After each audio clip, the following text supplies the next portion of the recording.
কোন ব্লগার আপু আসলো আমার বাসায় আমাকে দেখতে, তাদের জন্য কি কি আয়োজন করেছি সবটাই থাকছে আজকের ভিডিওতে। হ্যালো এভরিওয়ান, আসসালামু আলাইকুম। কি অবস্থা সবার, কেমন আছেন? আশা করছি সবাই খুব ভালো আছেন। আলহামদুলিল্লাহ, মহান আল্লাহ তাআলার অশেষ রহমতে আমরাও খুব ভালো আছি। তো আজকে অনেক দিন পর চলে এসেছি, প্রায় 11 দিন পর একটা ছোট ব্লগ ভিডিও নিয়ে। অনুরোধ করছি সম্পূর্ণ ভিডিওটি না টেনে দেখবেন। তো আমি সকাল সকাল উঠে নাস্তা করে নিয়েছি, তারপর কিছু কাঁচামরিচ ব্লেন্ড করে নিয়েছি। আমরা শীতকালে কাঁচামরিচ আর গরমকালে শুকনা মরিচ খাই। সারা বছরই শুকনা মরিচ খাই, কিন্তু শুধুমাত্র শীতকালে আমাদের কাঁচা মরিচটা খাওয়া হয়। আপনারাও কি আমাদের মতো এভাবে খান? অবশ্যই কমেন্ট করে জানাবেন। তারপর আপনাদের ভাইয়া বাজার করে নিয়ে এসেছে। আসলে আমার ভাগ্যটা অনেক বেশি খারাপ, কেন জানেন? আমার বাসায় যে আপাটা আগে কাজ করতো, সে 5 দিন কাজ করার পর চলে গিয়েছে। কেন জানি না, তার কাছে কোনো মোবাইলও নেই, যার কারণে আমি কোনো যোগাযোগও পাচ্ছিলাম না। তারপর আরও একজন আপাকে রেখেছি, সেও 5 দিন কাজ করেছে। কাজ করার পর জানতে পারলাম সে নাকি অনেক বেশি অসুস্থ, যার কারণে আর কাজ করতে পারতেছে না। তো আমি এত বেশি বিপদে পড়ে গিয়েছি, কি আর বলবো। ওনাকে আগে থেকে বলেছি আমার বাসায় মেহমান আসবে, আপনি সকাল সকাল চলে আসবেন। যখন আসতেছে না, আবার ফোন করে দেখলাম এই অবস্থা, ওকে নাকি হসপিটালে ভর্তি করা হয়েছে। যাই হোক, আপনাদের ভাইয়াকে ফোন করে বলেছি। তো আপনাদের ভাইয়া দেখেন কি করেছে, একেবারে চিংড়ি মাছগুলা সহ বাজার থেকে কেটে নিয়ে এসেছে। কি আর করবে বলেন, আমি তো কিছুই করতে পারতেছি না। যে আপুটা আমাকে দেখতে এসেছে, আমাদের ব্লগার আপু, সেও কিন্তু আমাকে অনেক কিছু করে দিয়েছে। যেমন গরুর মাংস গুলা সে কেটে দিয়েছে, আর হচ্ছে এখানে আদা রসুন পেঁয়াজ সব কিছু আপুটাই ছিলে দিয়েছে। আর অনেক কিছু আসলে করে দিয়েছে, যেহেতু আমি বাসায় একা। তো সে আসাতে আমি অনেক বেশি খুশি হয়েছি। তার সাথে আমার ছেলে তো মহা খুশি। আপুর ছেলেটাও আরও অনেক বেশি খুশি, কারণ আপুর ছেলেও বাসায় একা থাকে সারাক্ষণ, আমার ছেলেও বাসায় একা থাকে। দুজন দুজনকে পেয়ে কি যে খুশি, কি আর বলবো আপনাদেরকে। তো এদিকে আমার ছেলে গাজর খাচ্ছে, আমি আপুর ছেলেকে একটা বন দিয়েছি। বিশ্বাস করেন, ওরা একদমই খেতে চায় না খাবার, বললে ওদের খুবই খারাপ লাগে আর কি। যাই হোক, আমি অন্যদিকে এখানে গরুর মাংসগুলা তুলে দিয়েছি প্রেসার কুকারে, অন্যদিকে অন্যান্য তরকারিগুলা সব কিছু রেডি করে নিয়েছি। দুপুরে খাওয়া দাওয়া করার পর কিছুক্ষণ শুয়েছিলাম, তারপর উঠে আছরের সময় করে রান্না বান্না পুরো কমপ্লিট হয়ে গিয়েছে। এদিকে করে নিয়েছি কলিজা ভুনা, তারপর হচ্ছে গরুর মাংস ভুনা করে নিয়েছি। একদম ভুনাও করি নাই, সামান্য জুল দিয়ে একটু রান্না করে নিয়েছি আর কি। আর সবাই বলে আমার হাতের কলিজা ভুনা এবং গরুর মাংস আর হচ্ছে চিংড়ি মাছ ভুনা নাকি অনেক বেশি ভালো লাগে। তো আফুটাও বলেছে। এই যে এদিকে চিংড়ি মাছ ভুনা করে নিয়েছি। আমার আজকে রান্নাগুলো কেমন হয়েছে অবশ্যই সবাই কমেন্ট করে জানাবেন।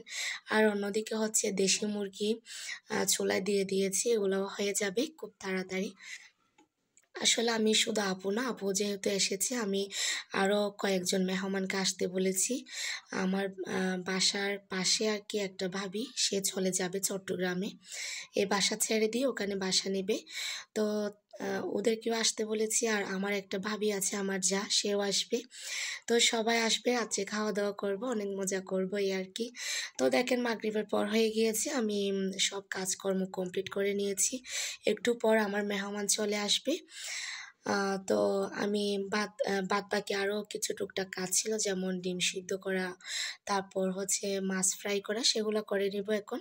যাই হোক, এবার আপনাদের সাথে শেয়ার করে আমার বাসায় কে এসেছে। আমার বাসায় এসেছে হচ্ছে সুলতান আফু, তার চ্যানেলের নাম সুলতানাস ব্লগ। তো সে 1 বছর আগে আমাদের এই বিল্ডিং থেকে কক্সবাজার চলে গিয়েছিল নতুন বাসা নিয়ে। তো সে আসলে আমার রক্তের সম্পর্কের কেউ না, কিন্তু আমার রক্তের সম্পর্কের মতনই। আমার ভাই বোনেরা যেমন, আমার বোনেরা যেমন, আপুটাও তেমন। আপুকে আমি বড় বোনের মতো অনেক বেশি সম্মান করি, আপু আমাকে অনেক বেশি ভালোবাসে ছোট বোনের মতো। তো আপু এসেছিল, এটা হচ্ছে আপুর ছেলে। আর আমার ছেলে, দেখেন আমার ছেলে কি নাচানাচি করতেছে। সে বাসায় মেহমান আসবে বলে প্রচণ্ড খুশি। সে মনে করেছে অনেক দূর থেকে বাসে করে মেহমান আসতেছে, কিন্তু সে তো জানে না আমাদের একই বাসা থেকে আমার বাসায় মেহমান আসতেছে। যাই হোক, তারপর অনেকক্ষণ পর তারা এসেছে। আসার পর আমি টেবিলে সব কিছু সাজিয়ে দিয়েছি, যতটুকু পেরেছি আমি আয়োজনটা করেছি একার হাতে, কি আর করব বলেন। তবুও আর কি মেহমান আসলে আমার ভালো লাগে, কখনো খারাপ লাগে না, আলহামদুলিল্লাহ। যেহেতু ২ বার করে বসতে হয়েছে টেবিলে, তাই জন্য সব কিছু আমাকেই ধুতে হয়েছে। তো বিশ্বাস করেন রাত্রে আমি এত বেশি অসুস্থ হয়ে গিয়েছি, তাই জন্য আর কোনো ভিডিও করতে পারিনি। তো আমি এই সমস্ত কিছু আর কি রাত্রে ধুয়ে এভাবে রেখে দিয়েছিলাম। আপনাদের ভাইও অনেক হেল্প করেছে আর আফুটা তো করেছে আমার সাথে, সাথে অনেক কিছু। যাই হোক, তারপর একদম সকাল, সকাল ঘুম থেকে উঠে গিয়েছি। উঠে আবারও রান্না-বান্নার কাজ করতে হবে, মানে সকালে নাস্তা করতে হবে। এখন আমরা আছি হচ্ছে আমি এবং আফু আর আপনাদের ভাইয়া, আমাদের বাচ্চা-কাচ্চা এসব আর কি।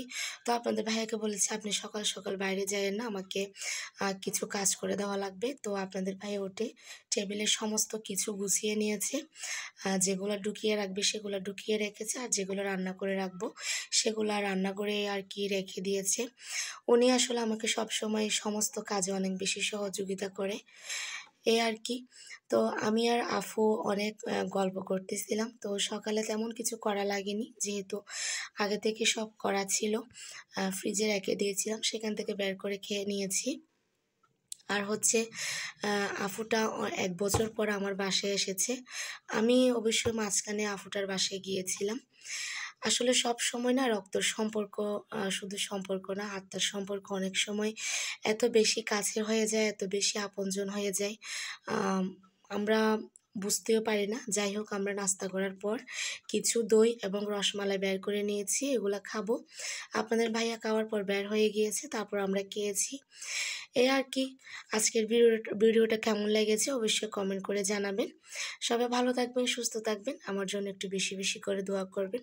আমার পরবর্তী ভিডিও দেখার আমন্ত্রণ জানিয়ে আজকে এখানে বিদায় নিচ্ছি। আল্লাহ হাফেজ। আসসালামু আলাইকুম।